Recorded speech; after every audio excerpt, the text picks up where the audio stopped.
It is something no one should ever have to face, having to dig through the charred remains of your burned out home, looking for the cremated remains of a loved one in the ashes of the destruction. Well, now archaeologists are using specially trained dogs to help find those cremated remains. David Wharton recently watched how this remarkable process played out in Altadena. David, thank you so much for being here. No, it's good to be with you. This is another wonderful thing about local journalism. This is a story I never considered, a need I never considered, but it's there. Yeah, I mean, as you mentioned, people lose a lot of stuff in fires, and but you can replace a refrigerator or a couch. Um, an urn with a loved one's remains is something that a lot of people want to keep in their house. They want that connection. It's so very personal, and you would think that when the house burns down, it's gone. But it's not. Thanks to some intrepid archaeologists. Tell us, who are these folks and how do they work? Well, it's a married couple. They live up in Santa Rosa in Northern California, Alex and Risa DeGiorgi.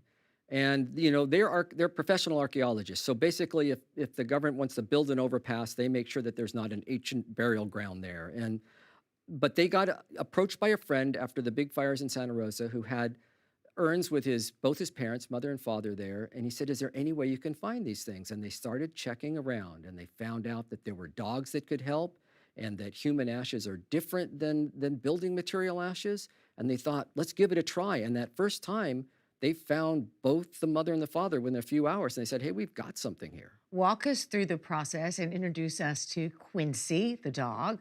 It all begins with Quincy. So the DeGeorgis, kind of hooked up with this group in Northern California that have dogs that, kind of more commonly will look for people who are like in a collapsed apartment building. And but it turns out that dogs can be trained to smell a much fainter human scent, even from a human that's been cremated. Wow. And so, Quincy is one of these dogs, and she knows exactly what she's there for. She's wagging her tail because she knows she's going to get a reward at the end. And so they start out by asking the homeowners about where in all this wreckage was the urn before. And then they let Quincy loose, but they don't really give Quincy any directions because there's human scent all over this burned out house. So Quincy has to survey the entire area Hmm. and then decide where the scent is strongest. And then when she gets to that spot, all of a sudden she lays down. And that's known as an alert. And that tells them where to start digging. And the archaeologists get to work with their trowels and their little brushes, and in a few hours, Yeah, they found it and recovered it. yeah, they just start digging from about 3 feet away and from every direction, closing in. And as I mentioned before, human ashes tend to be a little bit lighter in color. They're grittier like sand. They are very densely clumped. So even though there's no more, in this case, it was a wooden box. Um, Even though that's burned away, they kind of still stay in that shape. You also told us about an identifying tag that go with the cremation remains when they leave the crematorium. Yeah, the crematory operators put like a fireproof metal tag on every body before the burning, just to make sure that the ashes get back to the right family. And that survives these fires. And so often when they are digging these things out, they will find that tag in there. You introduced us to a family desperately trying to locate their Aunt Cecilia's remains. Yeah, Angel Baltazar had taken care of her aunt for a couple of years while her aunt had cancer, and then her aunt passed. And so it was really important for them. Her aunt wanted to be scattered in the Pacific Ocean, and they didn't get a chance to do it.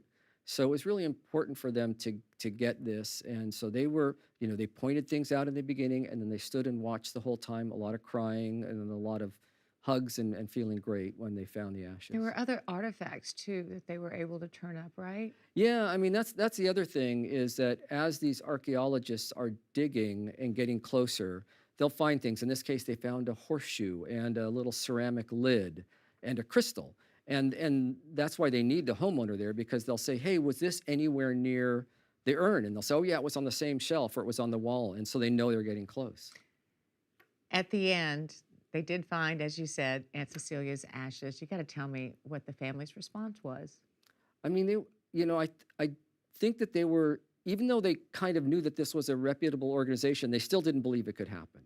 They were so relieved, and they end up scooping Aunt Cecilia into these baggies and putting her in a little plastic bag, and Angel, talking to us out in the street, is just holding Aunt Cecilia the whole time, giving her a squeeze every once in a while, patting her hand.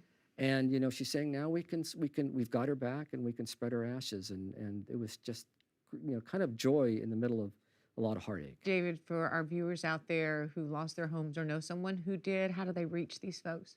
They're called the Alta Heritage Foundation, and you can look them up online, and or you can also check with sort of like local officials or neighborhood councils, because they put the word out.